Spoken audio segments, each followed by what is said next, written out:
ବାହାଘର ହବାର ଥିଲା ପଳେଇଲା। ନାଇଁ ମରେ ବାହାଘର ସବୁ ଭାଙ୍ଗି ଯାଉଛି କାହିଁକି? ବହୁତ ଏମିତି ପ୍ରସ୍ତାବ ଆସୁଛି ସବୁ ଦେଖିକି ଯାଉଛନ୍ତି ପଛରେ ଯାଇକି କହୁଛନ୍ତି କଣ ଝିଅଟା ମୁଁ ଠିକ ତ କହୁଛୁ। ଆଚ୍ଛା ଶୁଣ, ଏଇ କଥା ତ ଆଉ ତମେ ଟିକେ ପତଳା ହେଇଯାଉନ। ମୁଁ କଣ ଚାହୁଁଥିଲି କିନ୍ତୁ କଥା ହେବା ଯିଏ ଯାହା କହିଲେ ସବୁ ତ କହିଲେ ଓଜନ ଖସୁନି।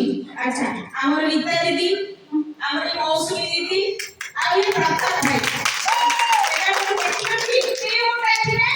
ଆରେ ହଁ ତ ଆଉ ଏବେ ହଁ କିନ୍ତୁ କେତେ ମୋଟା ଥିଲେ ଏବେ ତ ସବୁ ମାନେ ଝଡି ଯାଇଛନ୍ତି। ହଁ ତମେ ବି ସେମିତି ଝଡିଯିବ।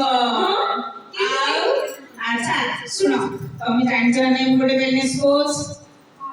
ମୋର ଗୋଟେ ନ୍ୟୁଟ୍ରିସନ ହଉଛି, ଜାଣିଛ ନା ନାଇଁ? ଠିକ ଅଛି, ଶୁଣ କାଲି ତମେ ଆସିବ ଠିକ ସକାଳ 8ଟାରେ ଆସିବ। ଆଚ୍ଛା ଆଉ କେମିତି ଝଡିବ କେମିତି ପତଳା ହେବ ସେଇଠି ଆମେ କଥା ହେବା। କାଲି ଆସିବ। ଆଉ ଖାଲି ଝଡିବନି ତ ସୁନ୍ଦର ବି ଦେଖାଯିବ। ହଁ କାଲି ଆସିବ।